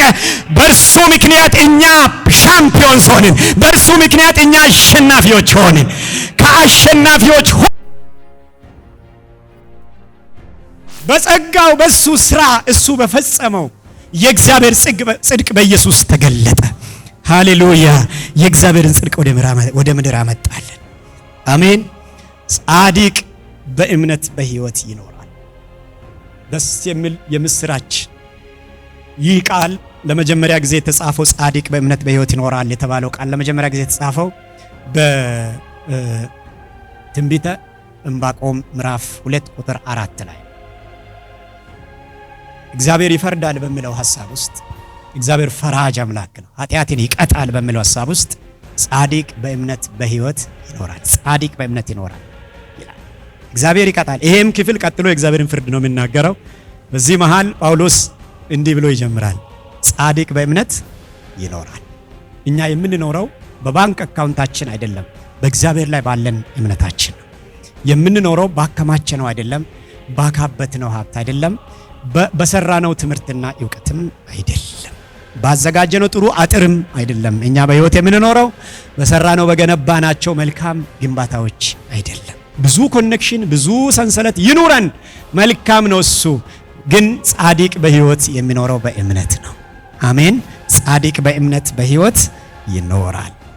ጻድቅ በእምነት በሕይወት ይኖራል። ይህም ጽድቅ ደግሞ የእግዚአብሔር ጽድቅ ተብሏል። ይኸውላችሁ የእግዚአብሔር ጽድቅ ከእምነት ወደ እምነት በእርሱ ይገለጣልና። በማን? በኢየሱስ። የእግዚአብሔር ጽድቅ ከእምነት ወደ እምነት በእርሱ ይገለጣል። የእግዚአብሔር ጽድቅ ቁጥር 16 እና 17 ስለ እግዚአብሔር ጽድቅ ነው የሚያወራው። የእግዚአብሔር ጽድቅ በኢየሱስ ክርስቶስ ወንጌል ተገለጠ። አሜን። የዚህ ምዕራፍ ሁለተኛው ክፍል ከቁጥር 18 ጀምሮ እስከ 32 ያለው ነው። ይቀጥላል ሐሳቡ። ነገር ግን እኔ ምዕራፍ በምዕራፍ ስለሆነ በአጭሩ ደግሞ ቶሎ ብዬ ልጨርሰው ጥቂት ደቂቃ ስላለኝ። በጣም ወሳኝ ክፍል ስለሆነ ነው ቀደም ሲል ባለው ክፍል ላይ ብዙ ያወራሁት። የእግዚአብሔር ጽድቅ በኢየሱስ ወንጌል መገለጡን ሰማን። አሁን ደግሞ በኃጢአት ላይ ፈራጅ የሆነውን እግዚአብሔርን እናያለን። እግዚአብሔር ጻድቅ ስለሆነ ፈራጅ። ሁለተኛው ክፍል ሁለተኛው ክፍል የእግዚአብሔር የጽድቅን ፍርድ ወይም ጻድቁን ፈራጅ አምላክ እግዚአብሔርን የሚያሳይ። እግዚአብሔር ፈራጅ ነው ካላችሁ በማን ላይ ይፈርዳል ያለን እንደሆነ በኃጢአተኛ ሁሉ ላይ እግዚአብሔር ይፈርዳል። የእግዚአብሔር ፍርድ በኃጢአተኞች ላይ ይመጣል። ከቁጥር 18 እስከ 32 የእግዚአብሔር የጽድቅ ቁጣው በሁሉም የሰው ዘር ላይ ነው።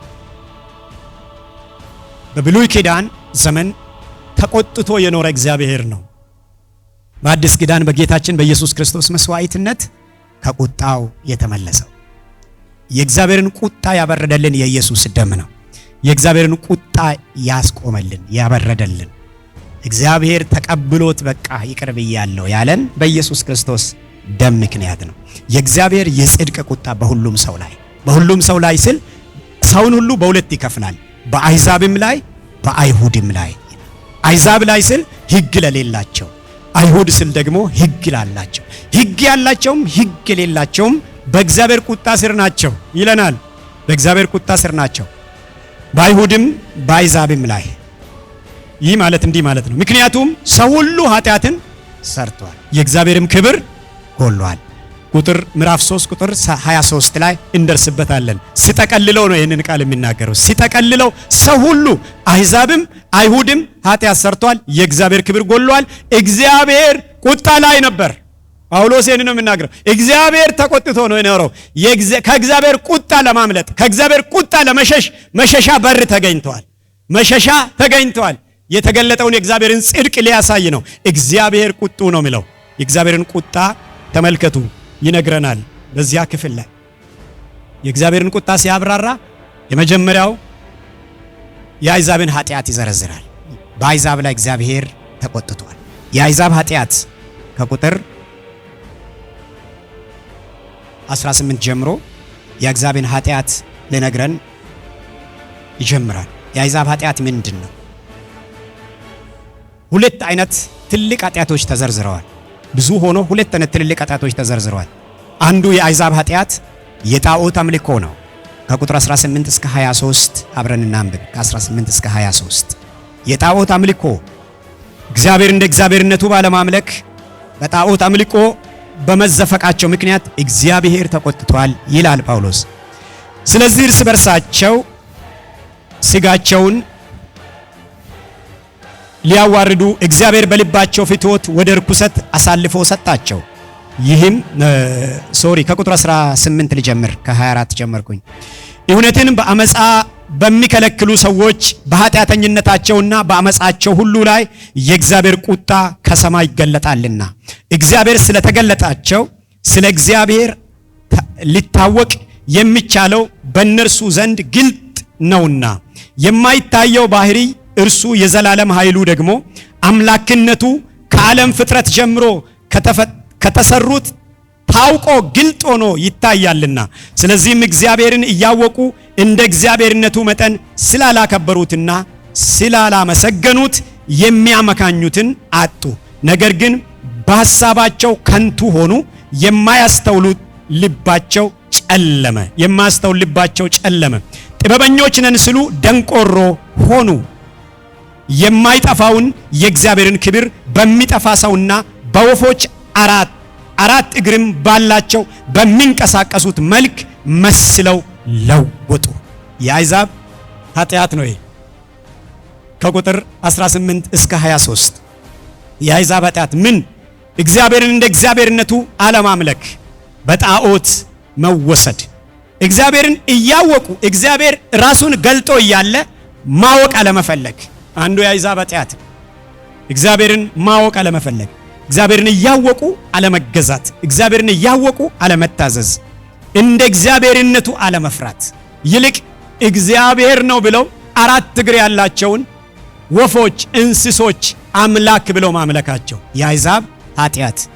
ሌላ አምላክ ማምለክ፣ እግዚአብሔር ከሱ በቀር ሌላ ሲመለክ ሁል ጊዜ ይቆጣል። የእግዚአብሔር ቁጣ በአሕዛብ ላይ የሚለው ከዚህ የተነሳ ነው። ሰው እግዚአብሔር እንዴት ማወቅ ይችላል ብለን ብንጠይቅ እግዚአብሔር ራሱን የደበቀ አምላክ አይደለም፣ የገለጠ አምላክ ነው። እግዚአብሔር በሁለት ዋና ዋና መንገዶች ራሱን ለሰው ዘር ገልጧል። አንደኛው መንገድ ጠቅላላ መገለጥ ይባላል። መጽሐፍ ቅዱስ እንኳን ባያነብ የእግዚአብሔርን መኖር ሰው እንዲያውቅ እግዚአብሔር ራሱን ገልጧል። ጠቅላላ መገለጥ ጄኔራል ሬቪሌሽን እግዚአብሔር ለሰው ዘር ሁሉ መኖሩን የተናገረበት መንገድ ነው።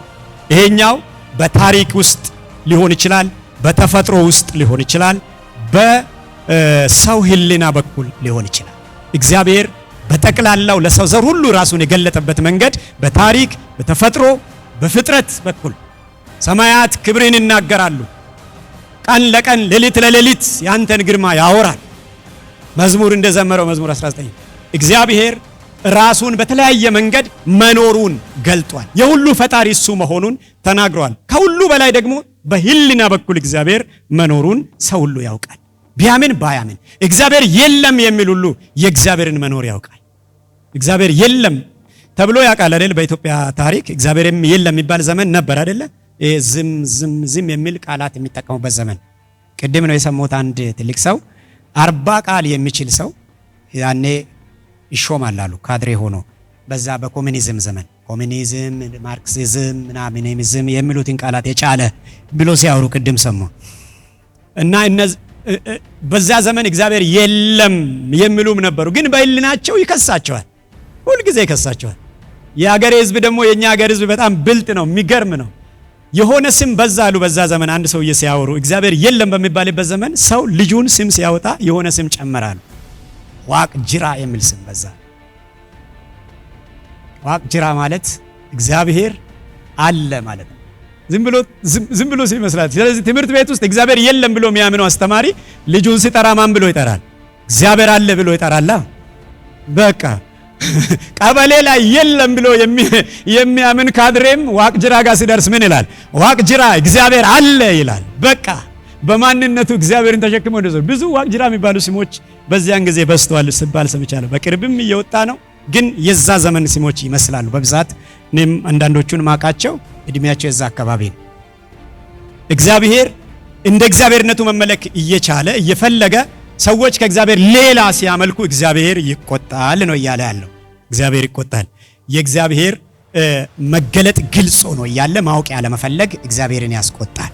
እግዚአብሔር ራሱን ከገለጠበት መንገድ አንዱ ጠቅላላው መገለጥ ነው። ሁለተኛው ልዩ መገለጥ ነው። ልዩ መገለጥ ስፔሻል ሬቪሌሽን።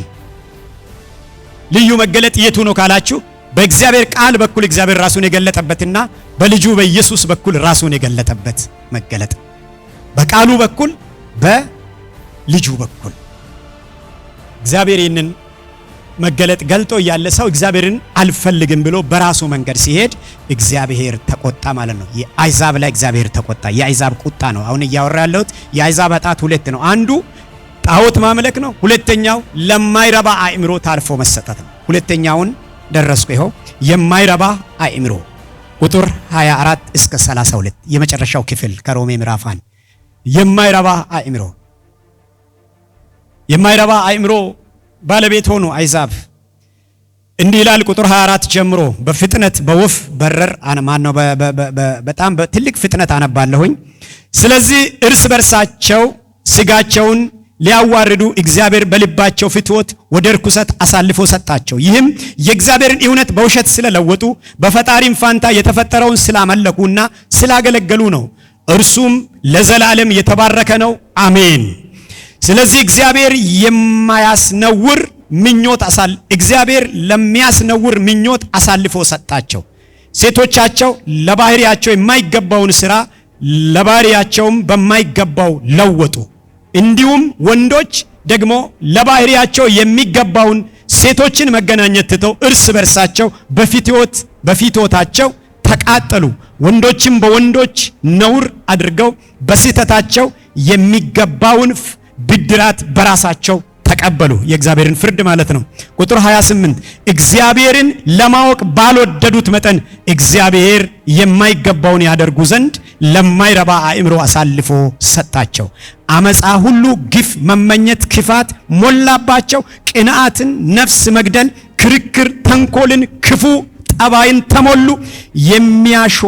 የሚያሾካሽኩ፣ ሐሜተኞች፣ አምላክን የሚጠሉ፣ የሚያንገላቱ፣ ትዕቢተኞች፣ ትምክህተኞች፣ ክፋትን የሚፈላለጉ፣ ለወላጆቻቸው የማይታዘዙ፣ የማያስተውሉ፣ ውል የሚያፈርሱ፣ ፍቅር የሌላቸው፣ ምሕረት ያጡ ናቸው። እንደነዚህ ለሚያደርጉት ሞት ይገባቸዋል የሚለውን የእግዚአብሔርን ሕግ እያወቁ እነዚህን ከሚያደርጉ ጋራ ይስማማሉ እንጂ አድራጊዎች ብቻ አይደሉም ይላል። አንዱ የአሕዛብ ሌላኛው የከፋ ነገር ከክፋታቸው የተነሳ እግዚአብሔር ለማይረባ አእምሮ አሳልፎ ሰጣቸው። ከማይረባ አእምሮ እግዚአብሔር ይጠብቃል። አሜን። ተንኮል፣ ክፋት፣ አድማ፣ ነገር መፈላለግ፣ ሰው ላይ ክፉ አጀንዳ ይዞ ከፊት ለፊት መልካም መስሎ ከጀርባ ሰውን መውጋት፣ መጉዳት የአሕዛብ ባህሪ። ይኸው ነገር የሚፈላለጉ የምትል ቃል አለች። ነገር የሚፈላለጉ ምን ስህተት ይሰራል ብሎ ሆን ብሎ የሚያናገሩ አጀንዳ ይዘው ከፊት ለፊት ስቀው ክትፎ ጋብዘው ግን ገዳይ አጀንዳ ከአንደበቱ የሚቀበሉ ክፎች፣ ተንኮለኞች፣ ውል አፍራሾች፣ ለወላጅ የማይታዘዙ፣ ታላቅ የማያከብሩ፣ ለመሪ የማይታዘዙ፣ ለአገልጋይ የማይሰሙ፣ እንደዚህ አይነት ተንኮለኝነት የአሕዛብ ባህሪ ነው። እግዚአብሔር እንደዚህ በሚያደርጉት ላይ ሞት ይፈርዳል። እግዚአብሔር ነው ይህንን የሚያደርገው። የአሕዛብ ኃጢአት ሞት ይፈርዳል። ለማይረባ አእምሮ ታልፋችሁ እንዳትሰጡ። ዳርቲ ማይንድ ይሉታል አንዳንዶች። አእምሮ ይቆሽሻል። አእምሮ ከሚቆሽሽ ቤት ቢቆሽሽ ይሻላል። አይሻልም? አዎ፣ አእምሮ አይቆሽሽ፣ ልብ አይቆሽሽ፣ ነፍስ አይቆሽሽ። የእግዚአብሔር መኖሪያ ነንና የእግዚአብሔር ማደሪያ ነንና የአሕዛብ ኃጢአት ለጣዖት ታልፎ ጣዖትን ማምለክ ደግሞም ለማይረባ አእምሮ ታልፎ መሰጠት። የማይረባ አእምሮ እነዚህን ነገሮች እናንተ ቤት ስትገቡ ደግሞ አመንዥጉት። ማመንዠክ ይቻላል አይደለም? ሰኮናቸው የተሰነጠቀ እንስሳት ከበሉ በኋላ ቤት ገብተው ምን ያደርጋሉ? ያመነዥጋሉ። እኛ ደግሞ ሰኮና የተሰነጠቀ አይደለም ምን በላው። ስለዚህ ቤት ገብተን እናመነዥጋለን ማለት ነው። ማመንዠክ ይባላል። ሜዲቴት ማድረግ፣ የእግዚአብሔርን ቃል ሜዲቴት ማድረግ። የዚህ ሕግ ቃል ከአፍ ምን አይበል አይለይ፣ በውስጡ የተጻፈበትን ትጠብቅ ዘንድ በቀንና በሌሊት አስበው ይላል። ይህንን ኢያሱን ነው እግዚአብሔር ያለው ኢያሱ 1:8 ላይ። እንደዚሁም ዳዊት ምዕራፍ 1 ላይ መዝሙረ ዳዊት ወይም አንደኛው መዝሙር ላይ ሕጉንም በቀንና በሌሊት ያስባል። ይህንን ቃል አሰላስሉት ቤት ሄዳችሁ። እኔ ገረፍ ነው ያደረኩት። በጥልቀት ደግሞ እናንተ አጥኑ። የእግዚአብሔር ቃል ሕይወት ይሰጣል። ቃሉ ለሕይወቴ የቤተ ክርስቲያናችን የታቦር አጥቢያ ቤተ ክርስቲያን የመጀመሪያው እሴት ቃሉ ሕይወቴ የሚል ነው። በጣም ወንደርፉል ንግግር ነው። የእግዚአብሔር ቃል የበላይነት በሕይወታችን ይሁን። ቃሉን ጌታ ይባርክልን። አሜን። እግዚአብሔርን በመስማት እግዚአብሔርን ብቻ በማምለክ የተገለጠውን ጽድቅ በመኖር እግዚአብሔር እንድናስከብር እግዚአብሔር ይርዳ። እንጸልያለን። ሃሌሉያ ሃሌሉያ።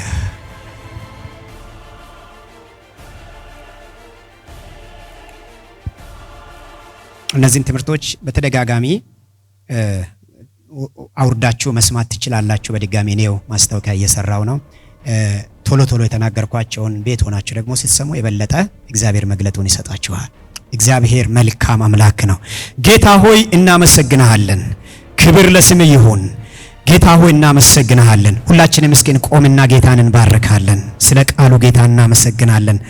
የተገለጠልንን ጽድቅ፣ የተገለጠልንን ብርሃን፣ የበራልንን ብርሃን፣ ከሰማይ የመጣልንን ብርሃን፣ ስለኛ የተሰዋውን ስለኛ የሞተውን እያሰብን እስቲ በፊቱ እንሆናለን። ሃሌሉያ። እግዚአብሔር አምላካችን ሆይ ስለበራልን ብርሃን እናመሰግናለን።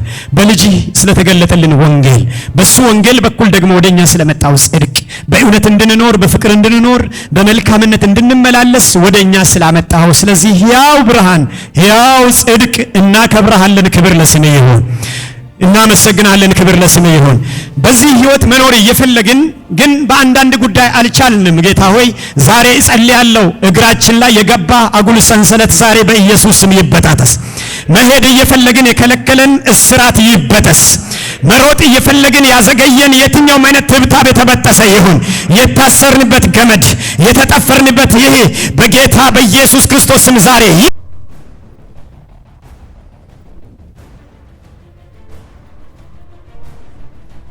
ልጁን ኢየሱስ ክርስቶስን በህይወታችን አንግሰን መኖር እየፈለግን የከለከለን ብዙ ነገር አለ። አለማወቅ ቢኖር፣ አለማዊነት ቢሆን፣ ጌታ ሆይ መሐይምነት ቢሆን፣ አለመረዳት ቢኖር በጌታ በኢየሱስ ስም ዛሬ ከኛ ይርገፍ። በኢየሱስ ስም የረገፈ ይሆን። ልጅን በህይወታችን እናነግሳለን። በህይወታችን በኑሯችን ጌታችን ኢየሱስ ክርስቶስን እናነግሳለን። ደምቆ ይታይ። ሰኞ ዕለት ልጅ ደምቆ ይታይ። ማክሰኞ በህይወታችን ደምቆ ይታይ። ሮብ ሐሙስ ደምቆ ይታይ። አርብ ቅዳሜ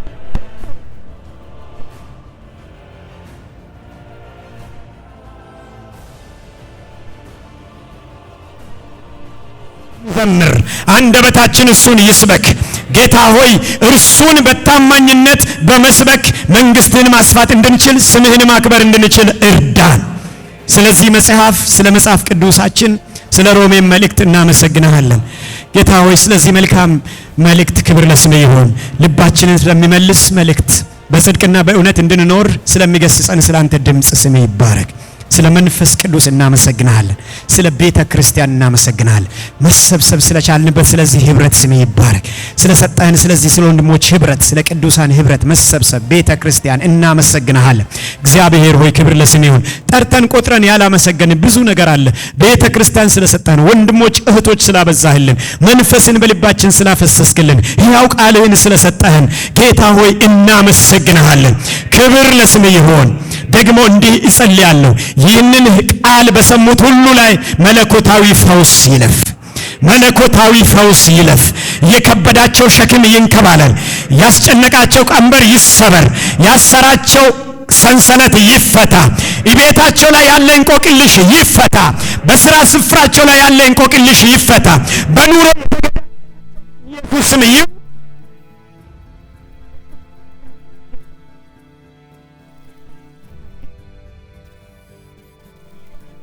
ቁጭ ብለው ቃልህን ተመግበዋልና እኔ